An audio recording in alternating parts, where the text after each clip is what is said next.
All right, guys, welcome in the room. Matt, welcome in. Grugsy, Keith, welcome in. Everybody, Matt, come on in. Hey, I know Guns and Blades is in. Guys, I'm here today with Jeremy Boulder Valentine. He is the designer of the Nymph. He's the designer of the Wilson. He's the designer of the Thor. Brandon, how you doing? Jeremy, if you would, give us just a little bit of your background about how you got into knives and all that. Just like a bunch of other country kids, I started making knives when I was, a little kid. My grandfather showed me you could turn a file into a knife. And, I made one, stuck it in a piece of antler, carried it around for a long time. And then I did the typical thing that the young men do. I went through high school chasing girls and all that, went off to college, got a regular job, completely forgot about knife making. I always carried a pocket knife. But, got completely away from knife making. And then I went hunting and I got lost in October. I had 3 pretty crappy knives with me and I broke all 3 of them. Walmart knives and at that point in time, I thought $60 was a lot of money for a knife, right? Just like a lot of people, I had the idea that $60 is going to be a quality knife. And I found out real fast that it's not. When it came down to it, a $60 knife was no better than having a rock in the woods. It was terrible. Lost the edge, then I broke the blade off. I spent a total of 7 days out there, and 5 days of that I was absolutely lost. It was pretty crappy. And I wouldn't recommend that, but I would recommend a lot of paracord and a little bit of woods knowledge and a good knife. If I'd have had a good knife, I may have just stayed there. I was doing okay for the first 3 days. That's insane. And we're going to talk more about that in a minute.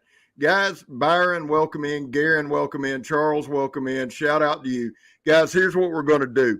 Now, Jeremy's having a little trouble hearing me. I can hear him. If you guys have trouble hearing me, let me know. If you have a question, please post it, and we'll let Jeremy read it, and that'll work out. I do want to say this. Legion Tactical Grugs is getting close to 1,000. Donovan, too, is getting close to 1,000. I'd like for y'all to post those links and let's get those guys to 1,000 tonight while we're working on it.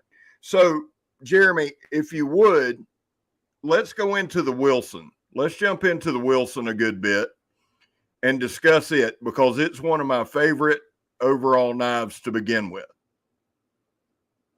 And Jeremy's gone. Hopefully he'll be back.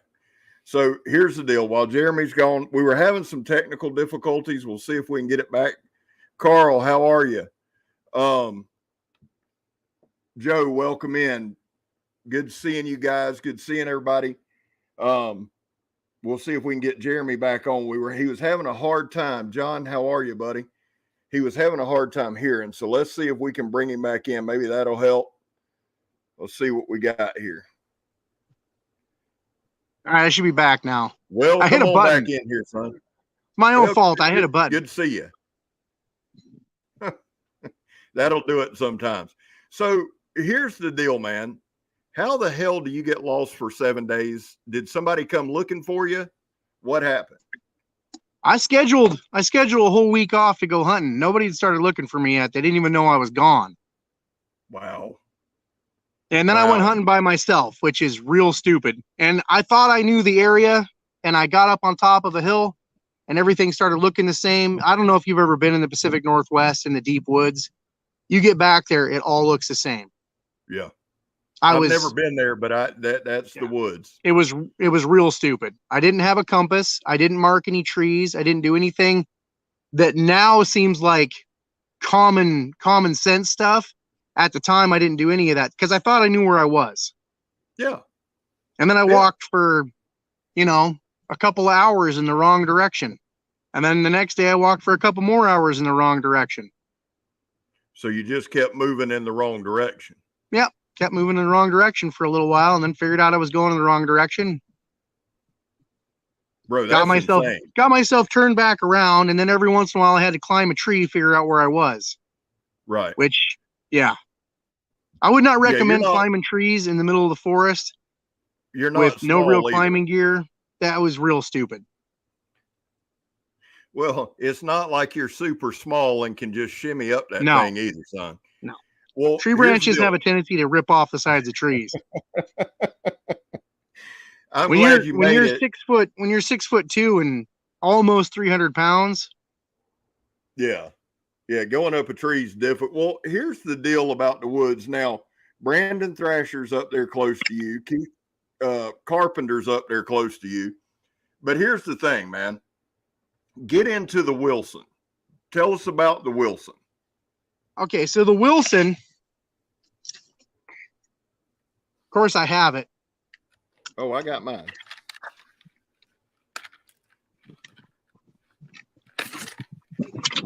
So the Wilson design came about after a joke.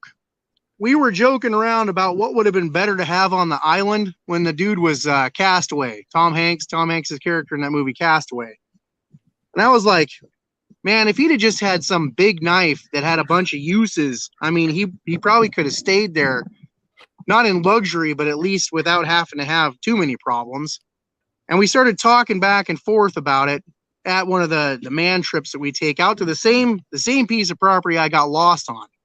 Now there's an annual trip we take out there. But we started talking about it, and we're like, well, what would you do if you were gonna have one blade and you had a one blade option? I was like, well, I would probably want something like a kukri. I'm like, but I wouldn't want exactly a kukri. I would want something that had more of an axe type of a situation going on, but I could also use as a draw knife. And I've tried to use kukris as a draw knife before, but because they slant down so much in the front, I've always found them kind of hard to hang on to. So we came up with this little swoop right here to put your hand in. So your hand has some good purchase. So when you're doing draw knife stuff, you can actually do that.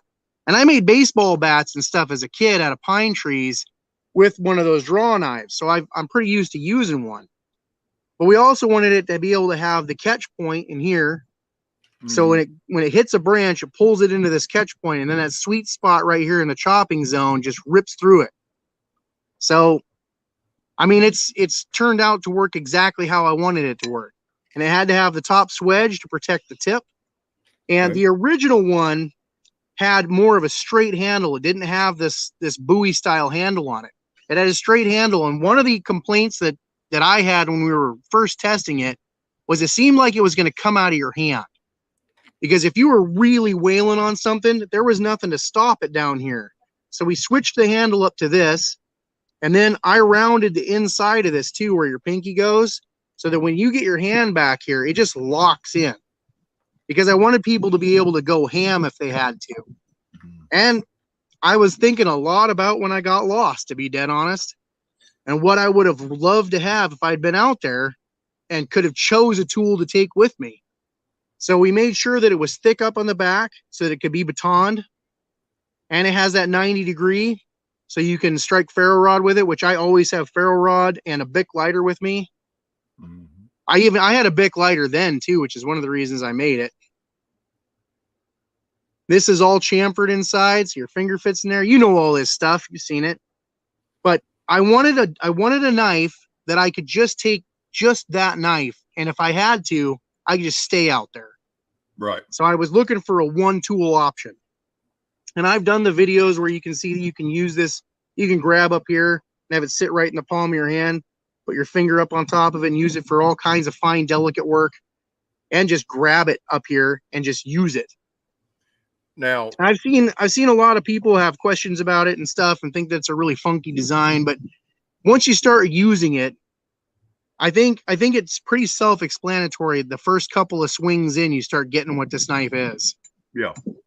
Yeah, you almost have to use it. You almost have to swing it. It might be because you're outside. But guys, again, Jeremy's having some problems hearing. Talk to me now. Talk to me a little bit more about, because, well, here's the deal. I'm going to pitch this to you so you can just talk in a minute. Guys, Jeremy doesn't only design, he is a knife maker. Jeremy, if you would, talk about some of your builds you got going on. Well, I got one that's actually going to work Tuff for 2023. Nice. Very nice. This is one that I handmade.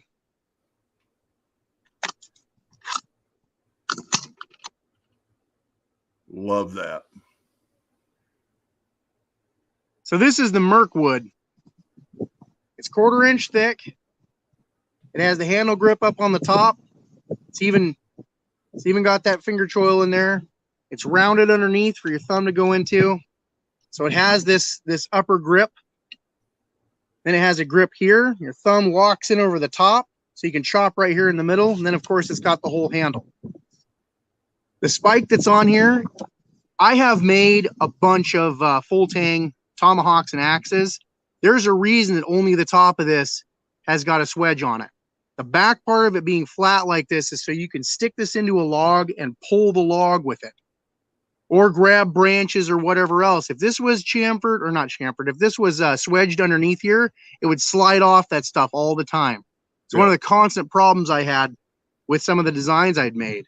But because it's flat in here, when you stick it in, you can pull stuff with it. But it still has the swedge on top, so it still has good penetration if you need to stick it into something. Yeah. This one has hollow ground. It's also got swedges on top and underneath. This protects the two tips, the tip here and the tip down here. So when they strike into something, it actually reinforces those. Because if they're just flat, you'll notice on some axes and stuff, they start to round off right there. This helps reinforce those tips. Yeah. That's badass, dude. So that's going to be for 2023. And Vic and I are working on a whole bunch of stuff. If Vic could make stuff as fast as I draw it, there would be an endless supply of different knives. I draw 6 or 7 a day. And of those, maybe 1 or 2 are good. And the rest of them are kind of crappy. This is how it is. And then at the end of the week, I send them off to my programmer and get them all programmed for water jet. I currently have 326 ready to go water jet designs right now. Really? Yeah, and I've only produced like, I think 40 different designs, 40 or 50. Okay. And I have that many in my backlog. If I ever needed them, if somebody came to me and they wanted a specific knife, I can show them like 10 different varieties of the knife design that they want that I've already made that are a couple of buttons away. And we can do stock removal, or I can fire up the forge and grab a chunk of steel and forge it out. Which do you prefer? Which do you prefer? I prefer forging. Forging feeds the soul. I mean, it really does. There's nothing like lighting a fire and heating up steel and smashing it out. But as far as like realizing an idea quickly, stock removal is the way to go. Like if you want to do a prototype, like I did that boulder buoy and the pebble. To realize those the quickest way possible was to do stock removal. So I took a flat bar of 5160, cut it out, ground it, heat treated it, put the handles on it, got it ready to go, and then I did the pebble as a companion. Yeah, I love that. Just like the Nymph is a companion for the Wilson.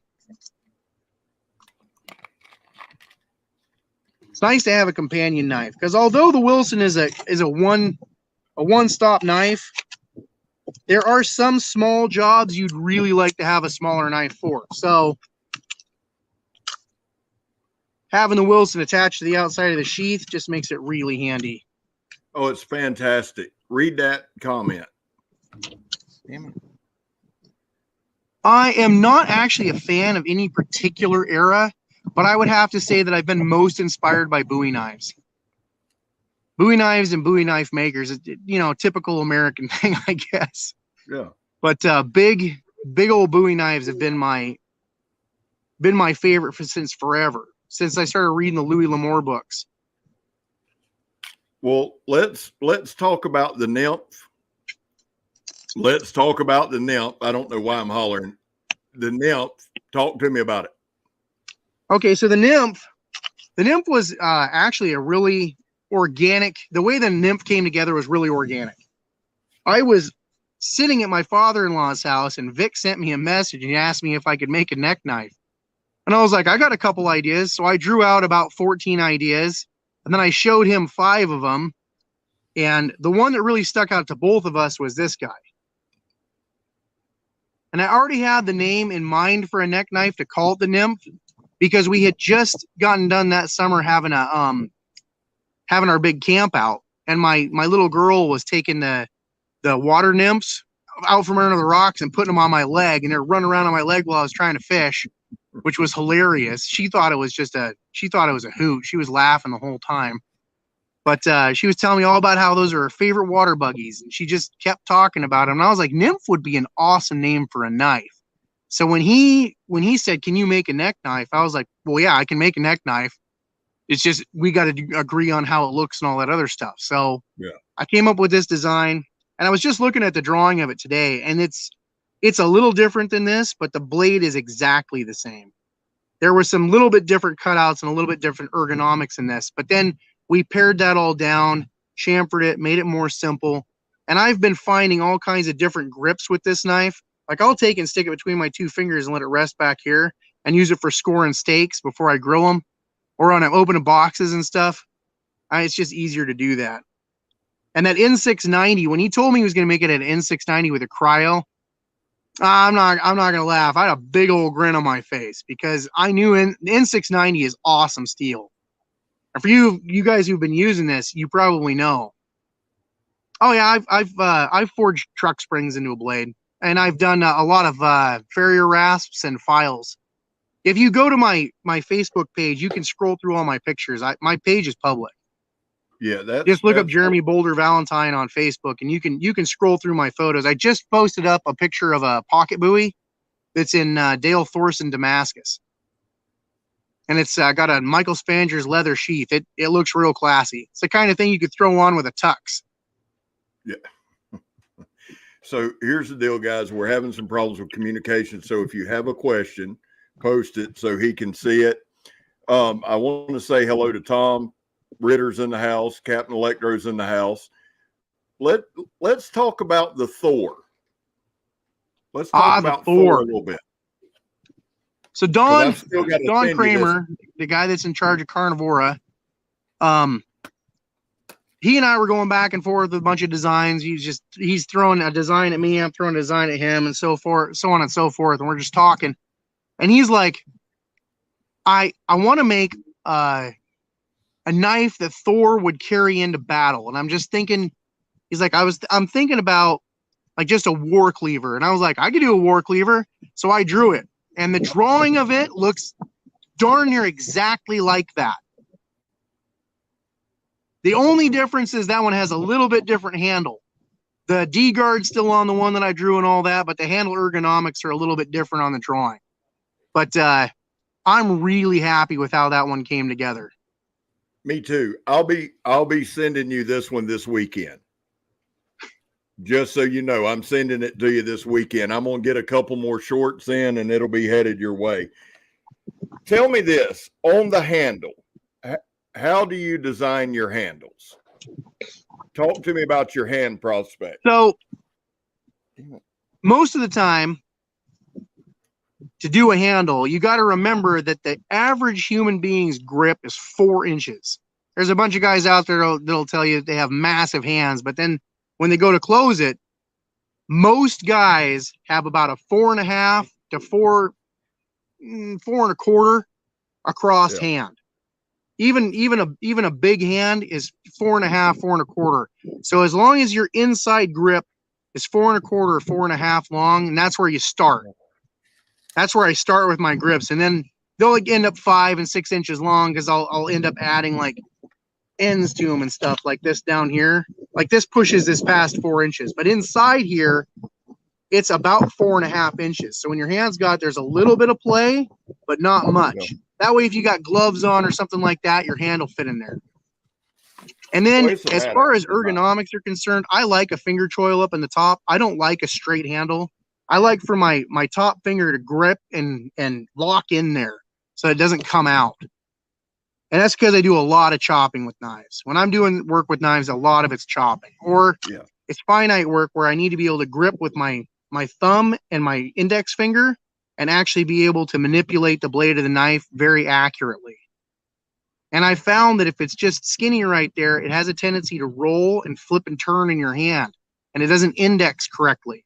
When somebody talks about a blade indexing correctly, it means that you can grab it without looking at it And when you pull it out, you know which direction the blade's going without having to look at it first. And having a finger choil up here at the top of the handle really helps you index it correctly so you know where the edge is. Like, let's say that you got a deer really close to dark, right? Like 10 minutes before shoot time was over. And you're wearing headlamps and you're doing all that other stuff. Well, the headlamp's not always on the knife. You want to know where that edge is while you're working on that. The last thing you want to do is have a razor blade in your hand and not know where the edge is. So it's really good to be able to index. So when I'm doing handles, I like to have that in there. Yeah, makes sense. Now, tell me why did you choose this?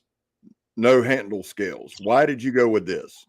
So the reason that we skeletonized it the way that we did, instead of extra holes, was because this gave the greatest tensile strength to the rest of the handle. Because when you do voids in any blade at all, the more holes you put in it, the more likely you are to have stress risers and places where it can break. That's not something you want ever. I pretty much make my stuff to be bomb proof. If you ever take the scales off one of my knives, you'll see there's not a whole bunch of holes in there. Lots of guys put those holes all over. There are no holes. Other than the holes where the pins go through on my handles, there are no other holes in there. Because I balance that handle out with the blade. With this guy, I knew we were going to do the skeletonizing so that you could wrap through here too, or so that you could grab it with your fingers or something like this if it was getting slippery. And we needed to have them in there. So we also had to have them be strong. So that's one of the reasons that these are bigger and thicker sections left. It's not all tiny little itty bitty things, because it would have taken away from the strength of the handle. Makes sense. Now, guys, I wanted to say this too. If you look at this, everything is rounded. They rounded this off. It's not squared up. So it's very comfortable in hand. It's got a ramp back here with jimping. And I just put out a video on this, but just to follow up with Jeremy. And then there's some lanyard holes here. So if you wanted to do a spear, correct? So you've got something that's very, very comfortable. And the way it tapers down here, it fits well in my hand. Fits really well, and it's a great companion. I'm gonna go grab the boulder and the pebble because they're still here. I'll be right back. Yeah, do that. So here's the deal, guys. While he's doing that, and I'm sorry for the technical difficulties. If you got questions, let me know.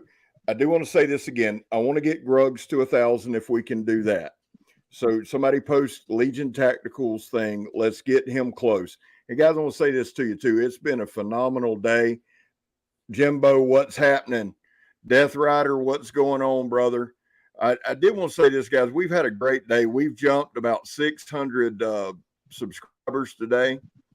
And if everything holds up, Bobby, how are you, man? Tom, welcome. Offhand Air Gunner, good seeing y'all. Guns and Blades. If everything holds up, guys, we should be at 9,000 Saturday or Sunday. So we're rocking along. So thank y'all. And it's an absolutely beautiful day here, though. That's awesome. I wish you could hear. It's finally down into the 80s. All right. Well, which one is that? This is the Boulder.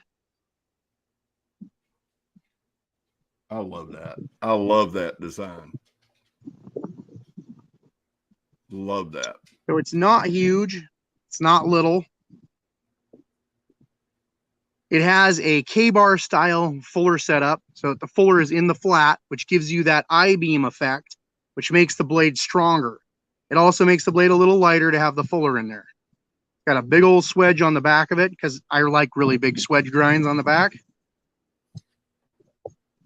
Then it's got a shallow hollow grind, and it's going to be sharpened at about 18 or 20 degrees. The Nymph does not have scales. There are ways to paracord wrap it though. And then this one has some new things on it. It's rounded up in here. Then it's rounded just below that again, and then rounded around here. So the steel itself is actually rounded. So when you grab a hold of it, it just sinks into your hand. It is super comfortable. And this has that rounded jimping like the Nymph does. Yeah. Which is very So it's been comfortable. rounded off. Gargoyles, what's up, buddy? Yeah, if now you made that, right? Is that one forged, or is that one? This one's stock removal. So when I'm doing prototypes, I do stock removal because it's just much, much faster to get this done. So this is 5160, and then the pebble is a 2.5 inch blade made out of the same steel with the same ergonomics to the handle. It's got that rounded up here and then rounded underneath it. Then these are tapered, and this would be much better in 3/16. Like if I was going to produce a bunch of these, they'd be in 3/16 rather than this 1/4 inch, because this is too thick. It's not that it won't have a nice sharp edge. It will, because it's ready for an edge now, but it's just a little bit too thick to just use. Like if this was the same thickness as the Nymph, look at that. It's like the same guy designed them.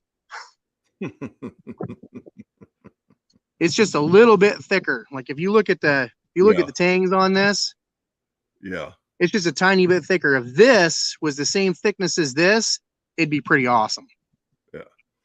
I was very impressed with this. Very impressed with the Nymph. I'm impressed with all your designs. I love all your designs.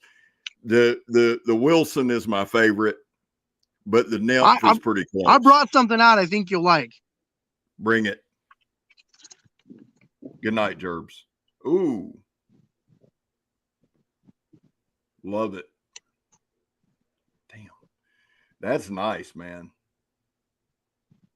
This is the Camp Creek. And it's just a great big old straight blade chopper. That's wicked. I'm a big fan of Fullers, so I put them on darn near everything. It's got a chamfered grip in there. It has a little bit more aggressive jimping. And it is stupid sharp. Yeah. One thing I'll say, guys, about Jeremy's stuff. I was just telling everybody, one thing I would say about your stuff is this: everything the man does is sharp. And if you'll follow him on Facebook, he'll put a ton of videos up and you can see it. That's absolutely phenomenal, man. Absolutely phenomenal. Isaac Phil Kydex. Isaac does fantastic Kydex. He did the Kydex on the Mirkwood. That's the axe. And I'm hoping that Vic can set it up just like this. So you got the belt loops on there, and then just unclip and ready to go. I am willing to do other people's designs as long as it's not a copy of another maker. Like if you come to me with some other maker's design and the only reason you're having me do it is because you think I'm going to do it cheaper, or you want to dodge his books, I probably won't even talk to you. I'll probably just, nope, I don't want anything to do with it. But if it's your design and you're bringing it to me, I'll absolutely make it. I don't mind doing custom one-offs. That's fine. I like doing custom one-offs. I'm always down for a challenge. And I brought out the pretty one because why not? So this is Michael Spanger's leather. If you guys haven't seen that stuff before, he is a fantastic leather worker. This thing is classy. And this little guy in there,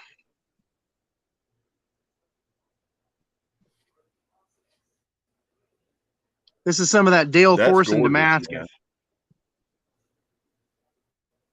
I am trying to hide this. That's just a little pocket buoy. That's gorgeous, man. It's got some of that awesome sandbar stag on it. It's got a 15N20 pommel cap. Got a big old 3/8 steel guard on it. Kind of thing you could wear to a wedding. At least I would. That's awesome, man. Now, you made a sword. You made a katana. Tell me about the katana. It's my third katana. and it's probably the best one I've made. It doesn't have the greatest story, but we won't get into that. But it's got a high flat grind on it. I don't normally do flat grinds. I'm a hollow grind guy. So doing a flat grind was interesting because I hadn't done one in years. So I forged it to shape, and then I put a high flat grind on it. And when I put the edge on it, it was almost sharp before I put the edge on it. And when I got done with the edge, I was like, I'm going to have to get 4 or 5 paper towel tubes over here because there's no way that one's going to be enough. So I set them, and I went right through them at an angle like they weren't there. They just went slicing right through them. And it's a little heavy, but the thing's made for like functional battle or taking down trees and stuff. It's not made to sit on a wall. It's meant to actually be used. So underneath it, it's got the guard fitted in place, and the guard is actually hammered up and hammered on so it can't move. It's as tight as it could get. I forged that. I made another piece and forged it down into the guard so the guard fits perfectly snug onto the blade. Then I put G10 with copper tubes and epoxied that all in place. And then I went over it with a black jute wrap all the way to the pommel. The pommel had an extra big hole in it, and I did that cool wrap around the outside of the hole, and then I super glued the entire handle. So it's not coming apart. It's at Spanger's right now. Type of steel on your banana? Guns and blades. I think that's. Why don't you specify on that one? I'm not sure. You're going to have to specify what you mean by banana. Hopefully we're not talking about my jock strap. Let me ask you. Yeah, I wouldn't think so. I hope not. I wouldn't think so either, but you never can tell these days. Now, listen, you do a lot when you're building your stuff. You and I get along great. I get to see a lot of Jeremy's designs. He shoots me a lot of pictures. The katana is the banana. The katana is the banana. So what? Oh, it's 5160. That's awesome. Do you it's certified too. It's not. A lot of people when they get 5160, they go to a like a scrap yard and they get leaf springs. But those leaf springs have been put underneath all kinds of different kinds of stresses and tension. And, maybe that guy was driving his car through salt water or whatever, and you've got salt impacted into it. And there's all kinds of different things you don't want to have happen. So there's a mill here in Oregon that actually makes 5160, and it comes in 20-foot long sticks. And I have them chop it down into 5-foot sections, and I take the 5-foot, 3-inch wide, 1/4-inch thick sections, and I make what I want out of it. I've made full-on gigantic swords and stuff. There's another katana that I made called the Surtana, and it has Odin's Helm of Awe is the guard, and it's a 48-inch long, 2.5-hand, 3-hand long katana. It's huge. The blade is over 3 inches wide. And when I did the bottle test with it, the bottle cut test, we had a great big jug set up because honestly, I wasn't going to waste the money on a pig carcass. And I went straight through it, and it went through it like it just teleported straight through it, and the bottom just drops, and all the water comes out. And I'm like, oof, should have bought the pig. I knew I should have bought the pig. That's awesome. Now, with all of that's on your Facebook, right? All of that should be on your Facebook. Yeah, you can find all that stuff on my Facebook. You can either find it on Valavian Edgecraft, my Facebook page, or you can find it on my Instagram. I have a TikTok. I have a Clapper, which is the Walmart of TikTok. If you guys haven't seen Clapper, it's the Walmart of TikTok. Yeah, Instagram, Facebook. I'm lots of places.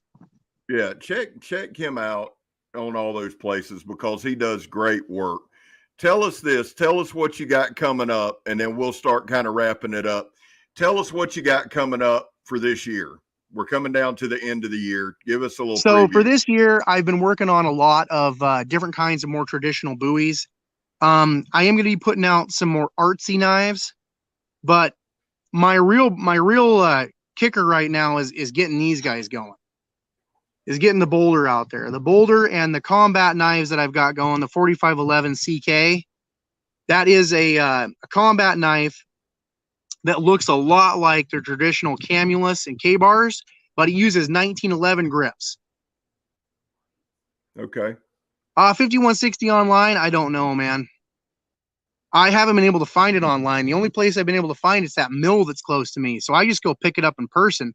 Or my student, Brian Everett, when he's coming over here to make a knife, he'll stop by because he's down that way. He'll stop by and pick it up on his way to my house. But I haven't been able to find a reliable online source for it in forever.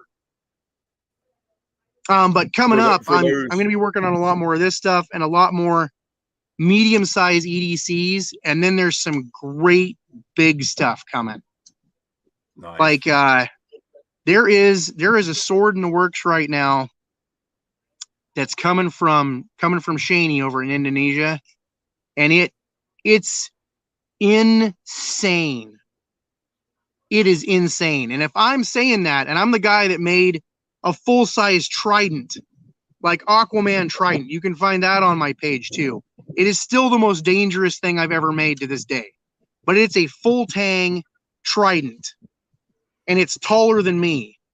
And its head on it's like that far across with all the points, and all the points are all sharpened. It's nuts. There is a sword coming that makes that look like a toy. And it's coming from Shaney through Carnivora, and it's insane. It's a great big swept blade. It's a 4-hand sword. Really? And that's coming through Carnivora. It's gigantic. Yeah. I'm hoping I get to test that. Yeah, you better get to test that. Well, I need you to put in a good word for me on that. If somebody wants you to do something, to reach out to you, is it better on Instagram? Straight through Facebook Messenger. Okay. I check my message requests, those ones that are random, right? The other box. I check that pretty regularly. Okay. It's much easier to get a hold of me on there. Don't text me. Yeah. Texting me using my phone number, texting me is a terrible decision because I almost never look at that. Instagram's okay, but if you really want to get a hold of me, just straight through my personal Facebook. If you message my Valavian page, I'll get it that way too. One of my admins will let me know that I got a message in there, and I'll be like, "Hey, you probably respond to this." Yeah.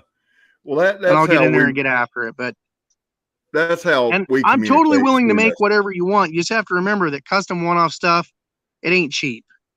No. Well, that's not the deal. There's a lot of guys who like customs, and a lot of my guys like customs and will pay the money. So I'd like for you to get some of that work. I really would. Yeah, I'm down. And here's the other side, guys. Here's the whole truth of it. Knives are like tattoos. Don't ask the guy for a break. Let's help each other out. That's how the man makes a living. I mean, that, and I'm dead serious. That's something growing up in the service industry that I learned a long time ago. If you're boys with somebody, pay the full price, help them out. That's my sermonette on that.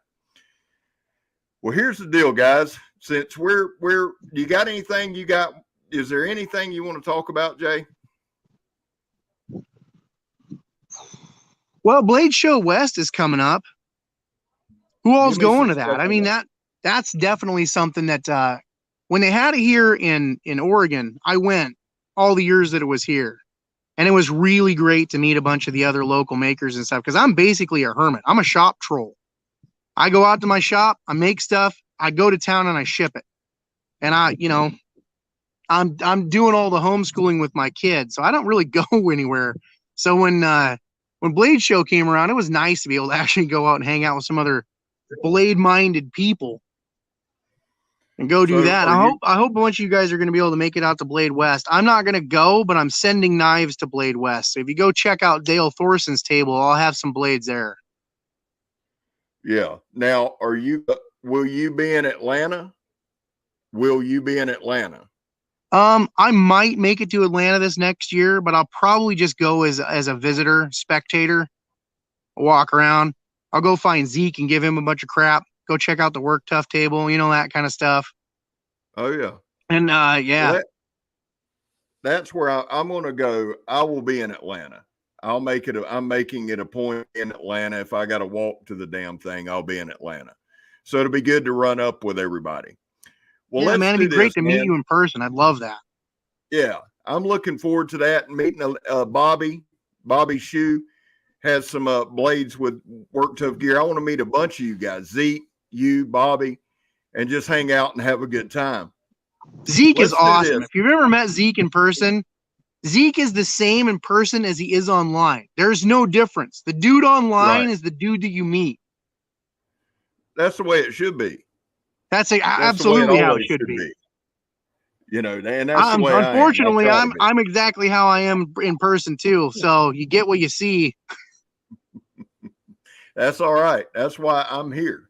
I'm the same person. I'm not changing. I try to put that out online, and I mean that, that's the way I think a lot of knife guys are. Let me ask you this. Is the Boulder going to be through? Is the Boulder going to be through Work Tough Gear? I don't know. Okay. Part of the problem is that when you guys, the Wilson, let's just take the Wilson for example. The Wilson has taken 3 years. 3 years to come to market. Wow.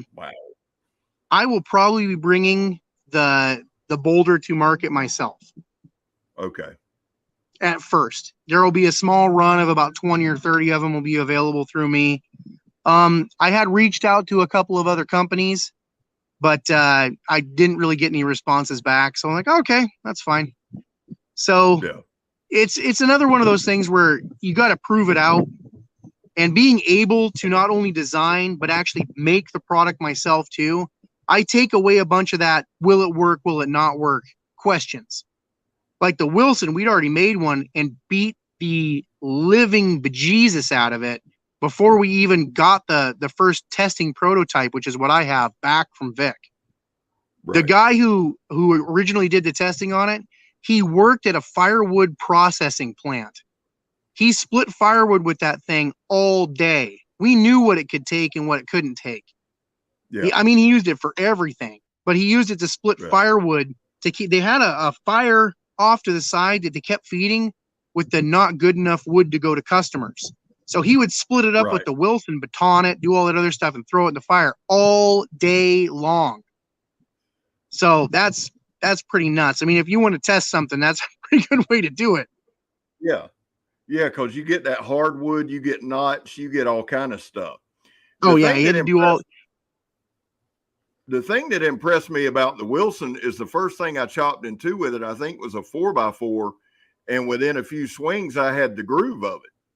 It's a very easy knife to learn. It really is.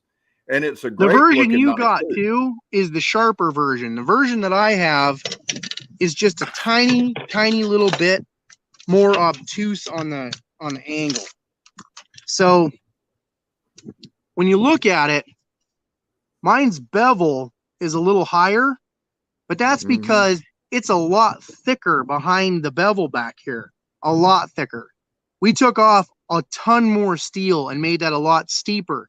So the version that customers ended up with is actually the lightness that it's supposed to be. It's the weight it's supposed to be. It's balanced the way it's supposed to be.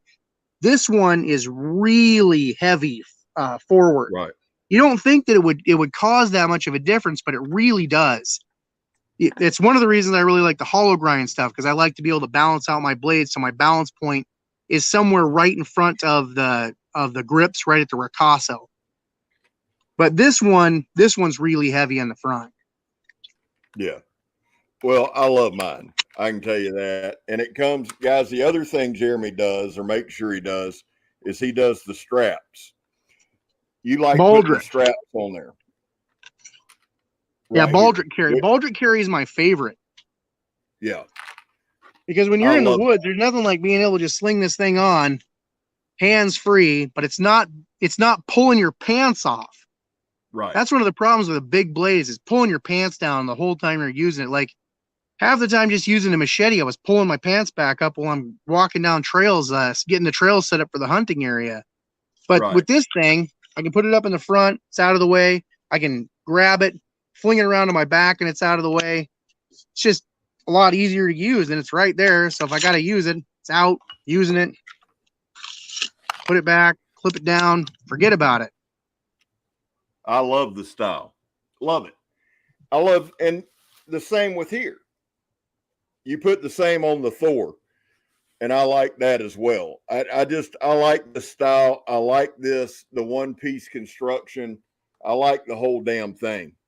I love this. You need to be able to put a strap on it and carry it, because if you can put it up on your shoulder, you can, like when you have a backpack on or anything else, you can wear this with a backpack without any problem too. Just put it on the front, put your backpack on.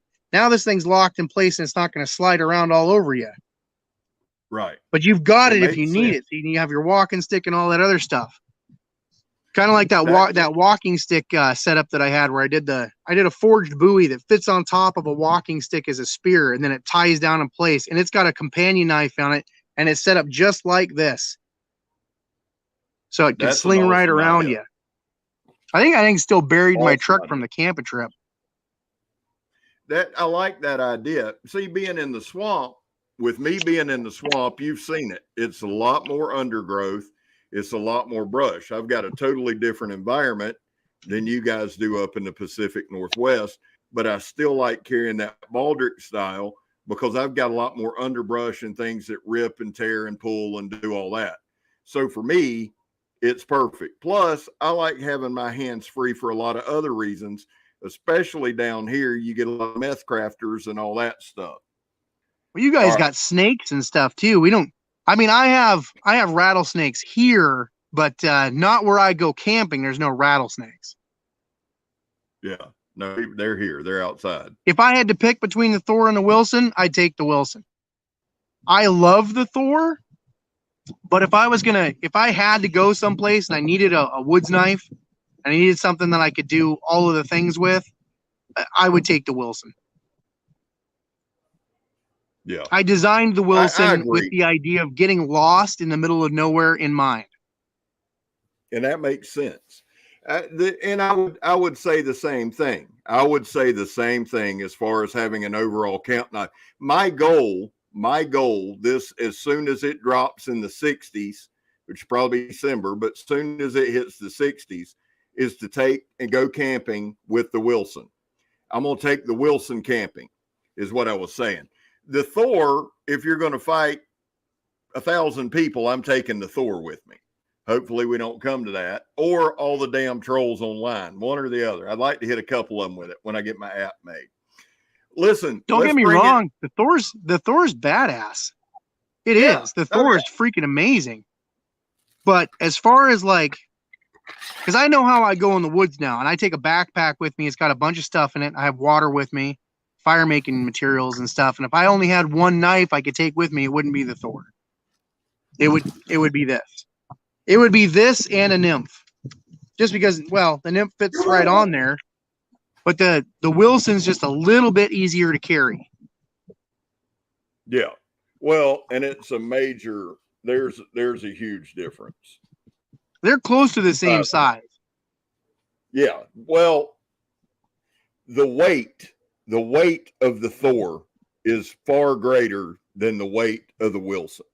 It is. It weighs a lot more. It's got a lot more steel to it. Yeah. This seriously, and I'm as honest with you as I can be.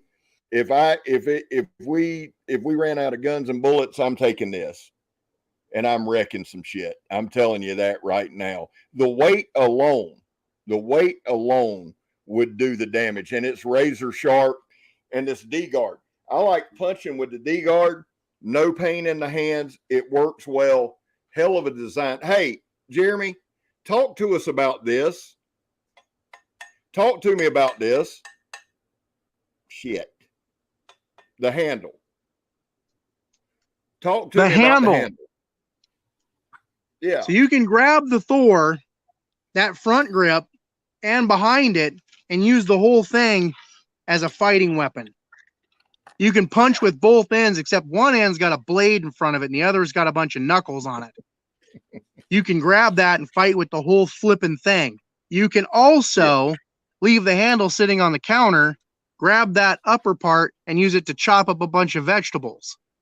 Yep. It has multi-purpose going on. Not as much as it is just cool to be able to fight with it. Talk to me about this. So you can hang it up. And the sharpened swedge. The sharpened swedge is so you can downward attack with it. So you can have your hand in that grip, have the other grip from behind, and bring that swedge down like this. Yeah. So you have it tipped down, have a hold of the back of it. You can bring it down, and you can bring the whole thing back around and this way, and then back down and around. I may have to go crazy on some water. I would have to have it here to show you what I'm talking about, but basically that front grip turns that thing into a devastating close quarter weapon. Yeah. Yeah. I agree. I'm sending this to you this weekend after I cut some pumpkins with it. Cut some more stuff up with it. Do a couple more videos. Hang on to it for a bit. Do a couple more videos. Well, y'all heard him. I'm going to do that. Go nuts with it. It's just, guys, I'm telling y'all, this thing is just a blast, man. It swings good. Yes, it's heavy, but it swings good. It's you can do it's hard to explain. I think what I am going to do is do a couple more. It just swings really good. It's got a nice sweet spot, but the sweet spot, guys, is from about here to here. It's a completely devastating. I mean, it hits hard. Well, hell, y'all seen it. This is the only thing I've ever tested that I had to pull off at the end. It's the only thing that I've ever had to back off because I knew I was getting close to the end of the wood and I knew it would go right through my leg. This is the only tool that I've ever had to stop swinging full tilt. Now, that being said, once I get my stump back in place, we'll change that. But this thing is just ridiculous, man. It's badass. And I don't want to cut my dog. Oh, I can't get my hat straight today to save my life. Well, hey, my man, work Tuff patch on though. I love it. Let's bring this thing to a close. All right. It's been a great evening, and I know you're struggling to hear me, so I appreciate you coming on. Yeah, I can barely hear you. Like, right, it's just because I'm close right now. But if I don't grill some burgers for my wife soon, she's gonna come out here and use one of my knives on me. Well, man, get on it. Hey, thank you for being here. Thank you very much for having me. I really appreciate it. We'll do it again. I appreciate all you do. You have done an absolute ton for me. I really, really appreciate it, brother. Hey, brother, likewise. And I appreciate you. Let's say goodnight. Guys, thank y'all. Happy Work Tough Gear Wednesday. Enjoyed everybody being here. Hey, if I didn't get to you in the chat, I'm sorry. I just wanted to make sure we took care of our guests. And we will see y'all next weekend. Listen, the Nymph, the Wilson, y'all have a good night. Y'all have a good night.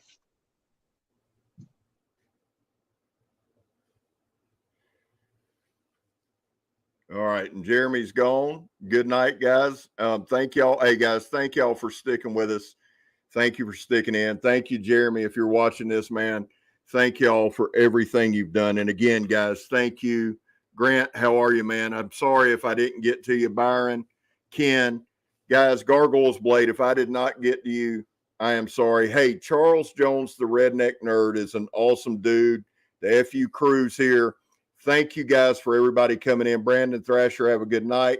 I love y'all. I'm Scab. You're not. I'm gone, son.